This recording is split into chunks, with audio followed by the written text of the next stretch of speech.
You're listening to an Ono Media podcast.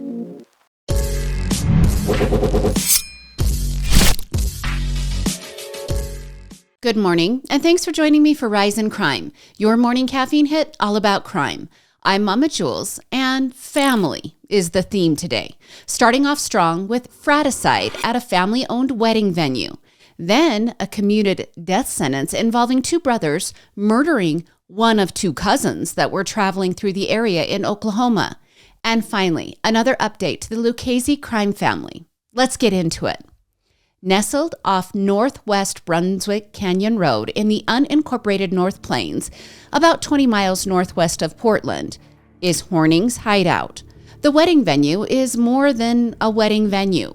Horning's Hideout is a 160-acre time capsule of Oregon's wild soul. Towering fir trees drape the gravel drive that winds into the hidden canyon, and the grounds include wild peacocks strutting through picnic groves. The venue includes different 18-hole disc golf courses and also stocked trout ponds. Couples come here to say I do under canopies of trees. Yelp reviews gush about the rustic magic of the area and the endless peacock parades. The Hornings bought the ranch in about 1958 with around $20,000 they had scraped together. They then expanded the land and bought more in 1967. Initially, this place was meant to be just a cattle ranch, and the plans for the area morphed in 1986 when the family began holding wedding and company picnics at the venue. That expanded to small concerts and camping for families. Today, it's an LLC juggernaut. Horning's Hideout LLC is valued at $1.7 million, pulling revenue from $200 day passes to $15,000 event bookings, all on land that stayed, quote, private park, this to dodge urban zoning wolves. At the heart of this Wild West paradise, the Horning kids. We've got 6 siblings from Richard and Jane Horning's union. But none of those siblings are more entwined or estranged than the eldest son, 65-year-old Robert, or Bob as he goes by, and then the baby of the brood, Carl, who would have been 48 years old this year. Now Bob, the Air Force vet who returned in 1981 to prop up the ranch amid his dad's leukemia battle, well, he poured his life into the hideout, acting as the manager by day and the troubleshooter at night. He was the son who, quote, devoted his adult life to Jane's vision. At least this is according to Jane's lawyer. Now, Bob is tall. He's kind of a weathered cowboy-looking guy. He's got a quiet command, and he ran operations of Horning's Hideout like a general. From booking bands to wrangling weddings, holding majority stake in the LLC, and living in a modest home on site. If visiting the hideout, you most likely would see Bob, pistol at his hip, for, quote, peacock patrols, and he would wander through the acreage tending to his duties. According to lawyers, Bob had one vision: protect his mother, preserve the park, no outsiders meddling in the family business. But remember, the youngest boy, Carl, is family, and it seems he's kind of the golden boy, working as a lieutenant at Tualatin Valley Fire and Rescue. Carl lives on site also with his wife, Kelly, and their young daughter. Remember, there's 160 acres. They don't live next to each other. Now, Carl is not involved in the day-to-day business, but he does have opinions, and as we'll learn, he wasn't scared to share them. See, things got dicey in 2023. That's when Carl and Bob's sister, LaDonna, decided it was time to take over everything from their mother, Jane. LaDonna even went as far as alleging elder abuse by Bob and others. Thus begun the tug-of-war over the $1.7 million estate. Carl felt like Bob had manipulated their mother's memory loss into Bob having majority control in the family business. Carl even accused Bob of pocketing money from booked events without first running that money through the business accounts. Although Carl was telling everyone that Bob was violent and that Bob would experience outbursts that put the business at risk, there just wasn't any proven evidence of that. There were no criminal records, no involvement by law enforcement, nothing to show that that's how Bob really was acting. By the end of 2023, everyone in the family is avoiding everyone on the property. Wives aren't speaking to each other. The siblings are picking sides between Carl and Bob. And on the morning of January 2nd of 2024, Bob was out feeding the peacocks. Security cameras in the area catch Carl approaching Bob, and it's clear some angry words are being exchanged. Bob grabs his pistol, and 3 shots pierce the morning air. Carl crumples to the ground with wounds to his torso. 911 is called, but by the time EMS arrives, Carl has died from the wounds. Now, of course, Bob was detained that day. It's his pistol. There are cameras, but just hours later, Bob was released from custody, and he was only being called a person of interest by law enforcement.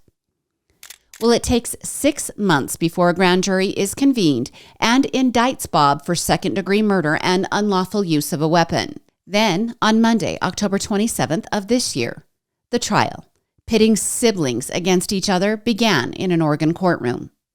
Prosecutors Allison Brown and her team, no-nonsense squad from the DA's office, well, they painted Bob Horning as the Empire's emperor, a 65-year-old manager who allegedly clawed majority control of the $1.7 million LLC while their 86-year-old mom, Jane, slipped into memory fog. The prosecutor told the jurors that, quote, this wasn't a heat-of-the-moment rage. It was calculated, the culmination of a bitter feud over bucks and board seats. Well, Brown zeroed in on the morning of the murder with Bob. He was out routine feeding the peacocks near the gate. Brown said Carl did approach in anger, but he had no weapon and no empty wine bottle as Bob had claimed. Instead, she said there were just uncalled for pistol firings, 3 fatal pulls from Bob's hip pistol that killed Carl. Brown told jurors that, quote, Bob didn't fear for his life. He feared losing his kingdom. Well, defense duo Bracken McKee and Jason Short, well, they fired back. McKee, with his shirt sleeves rolled up, explained to the jurors that Bob had devoted his life to his family's land. Bob was the Air Force veteran turned steward of the property, while his youngest brother played firefighter miles away. McKee and Short flipped the script, saying Carl was the hothead. He was the one jeopardizing the family business with his outbursts.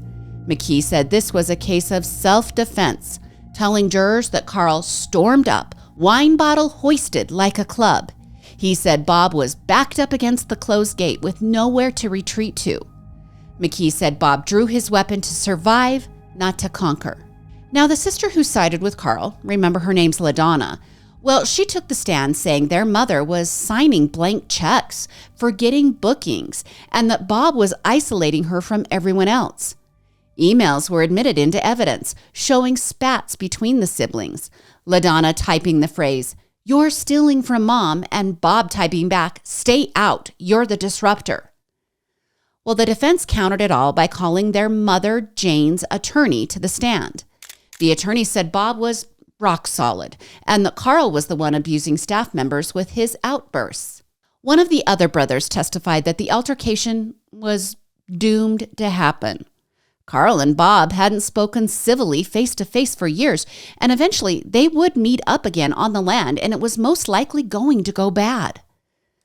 Well, closing arguments wrapped on November 10th, and pretty quickly the jury was asking for clarification on the self-defense law in Oregon. On day 2, a note was sent to the judge saying they were stuck on a 7-5 vote. The judge said, keep trying. But on Wednesday, day 3 of deliberations, another note was sent to the judge reading, quote, "We cannot agree." Later that day, the judge had no choice, and he declared a mistrial. Now, could this be any more appropriate for this story? A family torn down the middle, a jury torn down the middle. So what happens to Bob? Well, he goes back to jail. He has been there since September of 2024 following the grand jury indictment. And the prosecution is saying they will definitely be retrying the case. There is no trial date set at this time. And as far as the defense attorneys, they may try to claim double jeopardy. Not likely to succeed on that one. Experts are saying they have a better shot if they file a motion of prosecutorial overreach. And what about Horning Hideout? Well, it is still functioning, but it isn't booked like it used to be. And that makes sense, right? The rustic magic is probably gone. Tell me what your thoughts are on this case. Let me know in the comments. Well, last week, we had a rare death sentence commutation out of Oklahoma, but it had a twist. A man's life was spared, yet the stress of meeting death caused him to collapse later that night. Now, to understand Tremaine Wood, we have to analyze the challenging environment of his childhood.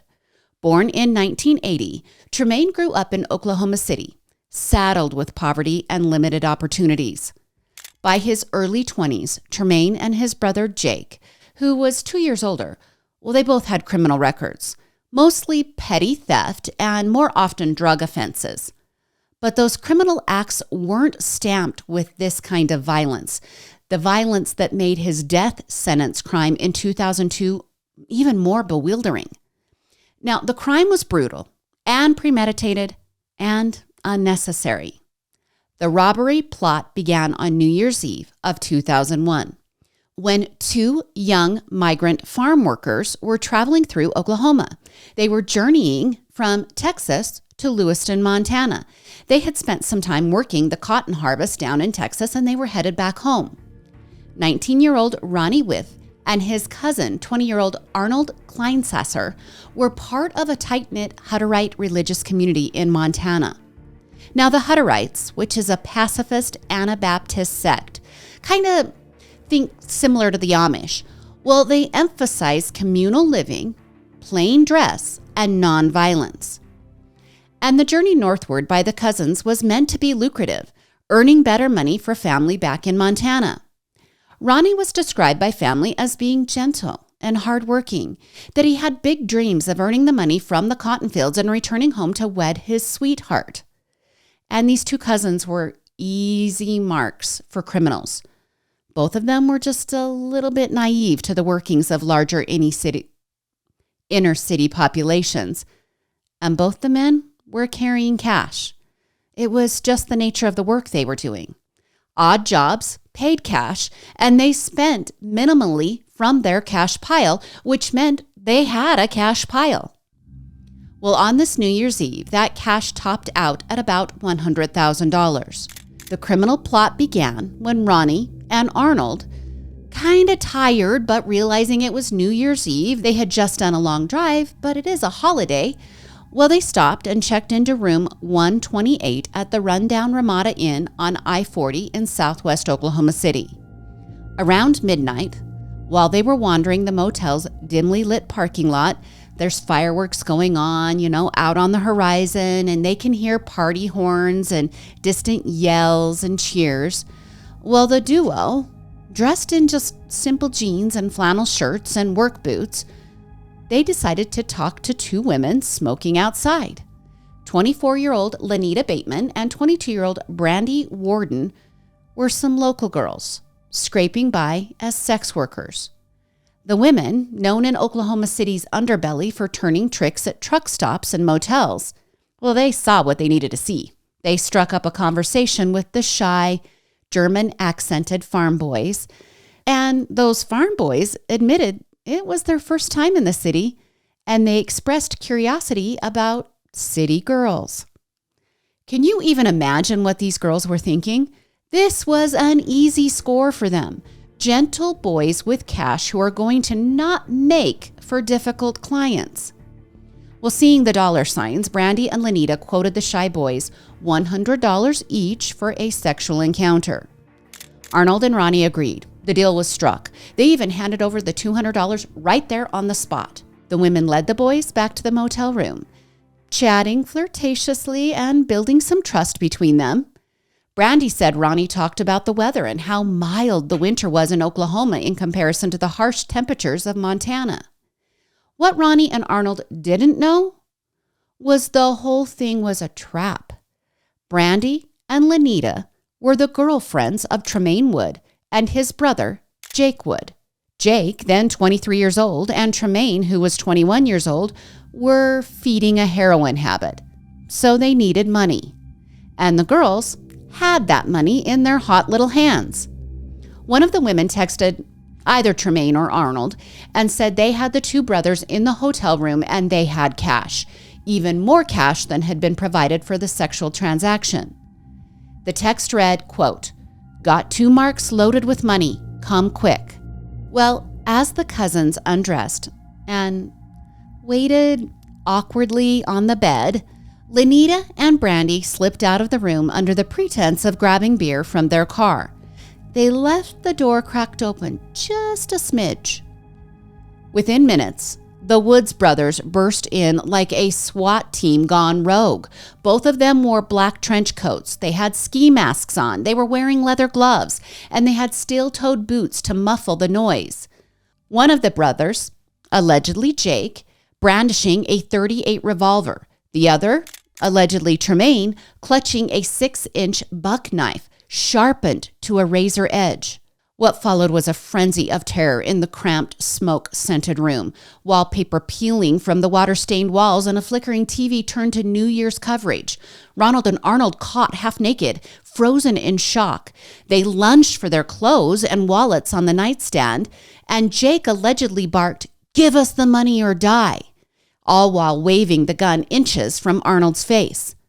Tremaine, per Oklahoma prosecutors, slashed wildly with the knife to herd the Montana young men toward the cash, about $800 still in Ronnie's wallet from his harvest savings. Arnold later testified it unfolded in a slow motion horror. Ronnie, the smaller and braver of the two, at 5 foot 6 inches and only 140 pounds, grabbed a lamp as an improvised shield and swung it at the knife wielder, shattering the bulb in a spray of glass.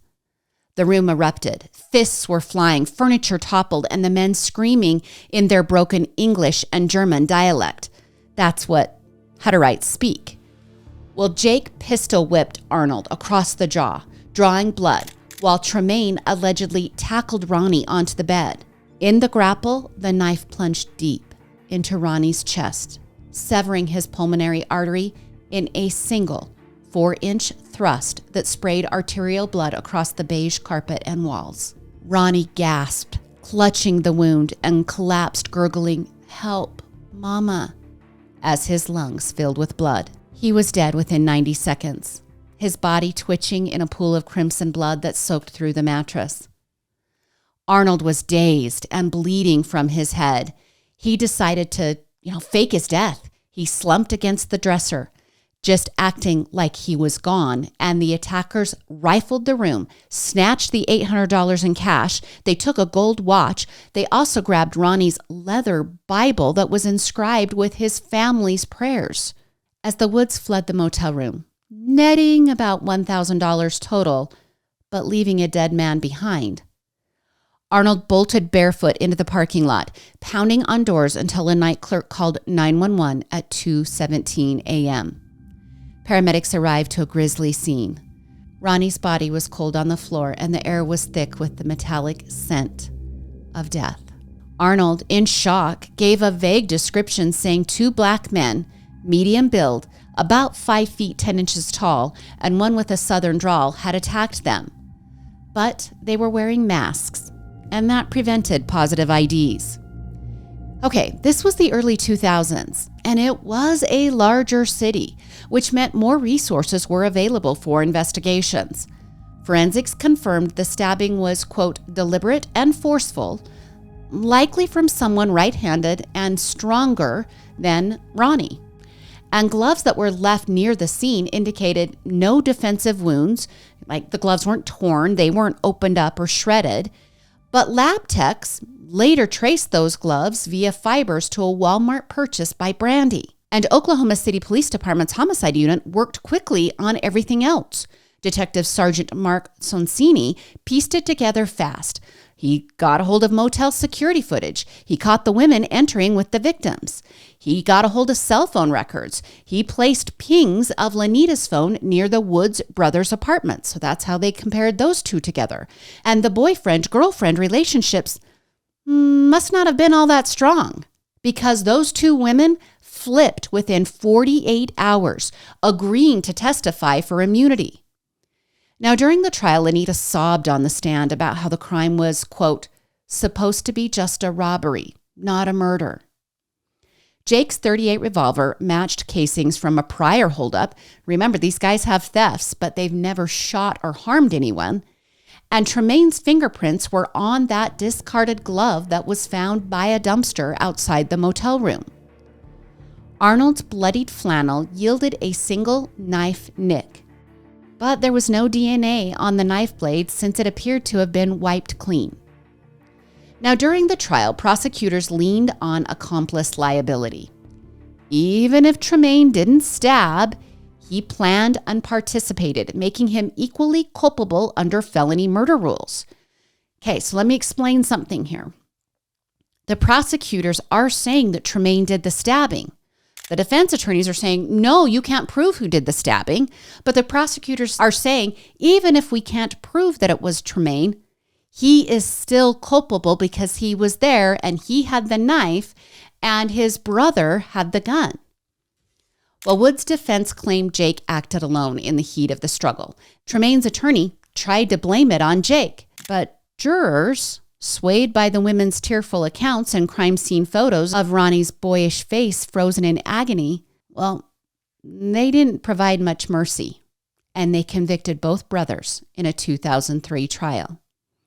Tremaine was then 22 years old, and he was sentenced to death. Jake was only sentenced to life without parole. Remember, jurors believe Tremaine had the knife, which killed Ronnie, and Jake was there with the gun, but he didn't do the stabbing. Now, appeals dragged on for decades. Tremaine's defense team argued ineffective counsel. They even cited evidence that his public defender, so his first lawyer, well, that lawyer slept through trial prep. And the new attorneys, they also argued that racial bias was evident during jury selection since an all-white panel in a diverse county was seated. And then there was the heartbreaking 2019 suicide of Jake while he was imprisoned. Jake left behind a farewell note that claimed he, quote, did it alone. The note also asked for forgiveness. Well, the Oklahoma Supreme Court and the U.S. Supreme Court denied stays for Tremaine in 2025.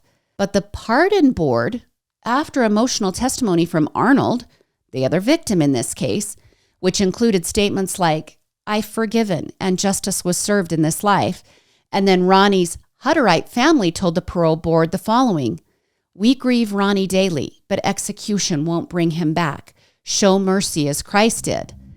Well, the pardon board started to rethink the whole thing, and the parole board voted 3-2 for clemency, citing a, quote, unfair trial tainted by coerced witness deals.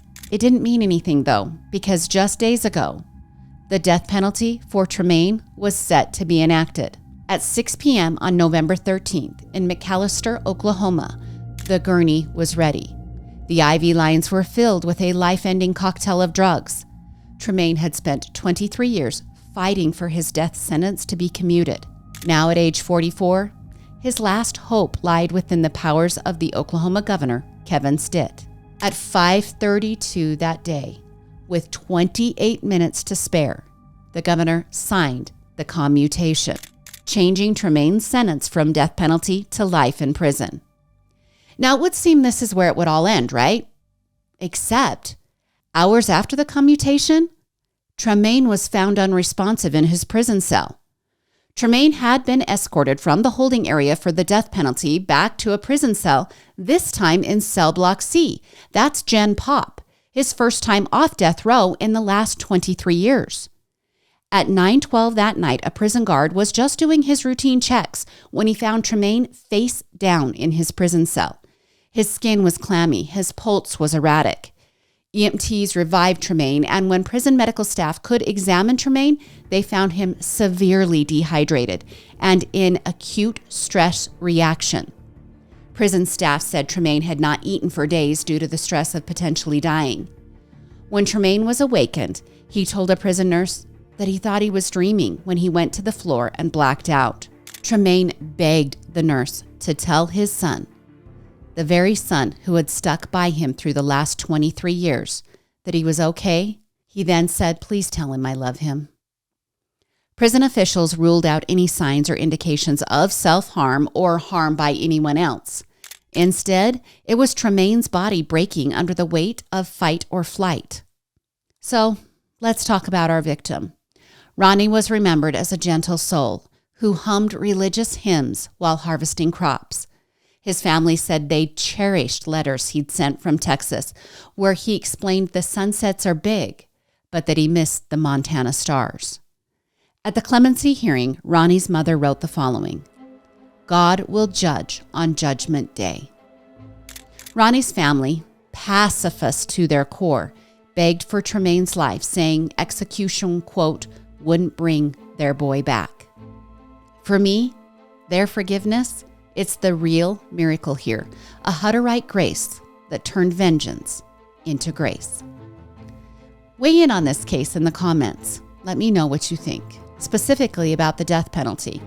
We haven't really had that conversation in the comments before. I'd love to hear what you have to say about that. And now, an update to the gambling saga uncovered by the FBI that included 2 indictments, one targeting an NBA coach and current NBA player. Those men accused of altering individual performances by players, which in turn would change prop bets. Those are wagers on players' game stats. So, if a player fakes an injury and leaves the game, his stats will clearly be different than expected, and therefore the prop bets on that player would pay out differently. The second indictment included 4 crime families and NBA players. Those players would be the draw for high-stakes poker games. Rich poker players wanting to play with professional athletes. Except the games were rigged with card-reading shuffling machines, contact lenses that could see markings on cards, and cameras placed where cards could be read as they are dealt and face down on the poker table. Well, that NBA mafia mess is even bigger, growing tentacles that snake into the Lakers franchise, college basketball courts, MLB pitching mounds, and to top it all off, we now have the mob wives involved. Sit down, and I'll deal you in on this wild high-stakes gambling saga. We've got Portland coach Chauncey Billups, Heat guard Terry Rozier, and ex-Laker insider Damon Jones. Okay, they were all federally indicted for insider betting and rigged poker tied to New York mob families. Okay, that's the old story. Jones, LeBron's old shooting coach, allegedly sold injury scoops on stars like LeBron and AD to gamblers. That would net bets on games back in 2023. Now, when those indictments came down, of course, Congress wanted to get involved, hold some hearings that probably won't result in anything. And if it does result in anything, it will be months, if not years down the road, because that's the speed that the lawmaking portion of our government works on. But Congress is now involved. So Congress began digging, and the NBA brass began scrambling. But the real scorcher dropped this week. The NBA, as part of an independent investigation, well, that investigation is raiding phones from multiple teams, with the Lakers organization being ground zero. The investigation, via an outside law firm, Wachtell Lipton, well, they're demanding records from at least 10 Lakers staffers, including LeBron's trainer, Mike Mancias, and executive Randy Mims. Both have voluntarily handed over that information so far. Sources say it's all linked to Damon Jones' access. Okay, DJ. Again, it is all alleged. But what they're saying is DJ, or Damon Jones, texted tip-off pre-injury reports like, hey, guess what? LeBron's decided to sit out of the game versus the Bucks in 2023. Now, it is important to note this is an information gathering stage, so no charges for LeBron or any of the Lakers staff yet. Doesn't mean there's going to be, but there's a possibility, because the probe's, quote, standard preservation requests are starting to pile up, and Congress is circling like sharks. So far, the NBA seems to be cooperating with all of the requests, but whispers of locker room poker rings games on team flights, like on the actual airplane, also high-stake games in LA. Well, that has some insiders feeling the heat. And Terry Rozier and Chauncey Billups are obviously still denying any involvement. But the feds aren't backing down, and the investigations are bleeding over to the college ranks. See, the NCAA has banned 6 more ex-players from 3 different colleges: Arizona State, New Orleans, and Mississippi Valley State. All of that for straight-up game fixing and tipping bettors. At New Orleans, players said Quavius Hunter and Iquavian Short, and also Jamin Vincent, quote, threw 7 games in December of 2024 to January of 2025. So these 3 players actually played poorly so that they would lose the games.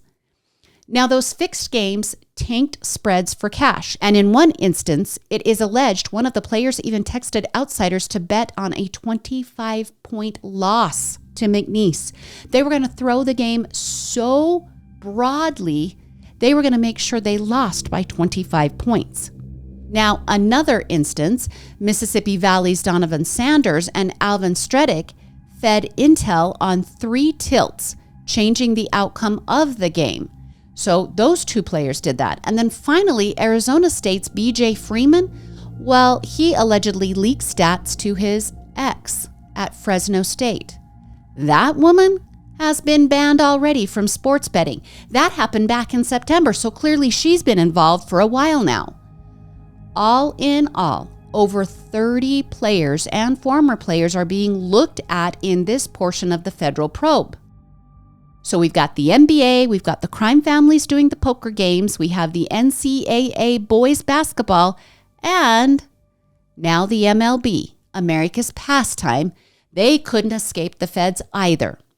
The same agents out of the Brooklyn office last week dropped bombs on Cleveland Guardians hurlers Emmanuel Clase and Luis Ortiz. They were both indicted for wire fraud, bribery, and money laundering in a pitch rigging scheme that bankrolled Dominican bettors. Those schemes earned them more than $460,000. Again, in the MLB, this centered around prop bets. An old video of the games from May of 2023 show Clase tossing pitches in the dirt 2 feet before the plate. Ortiz is accused of throwing games, pardon the pun, in June of 2025.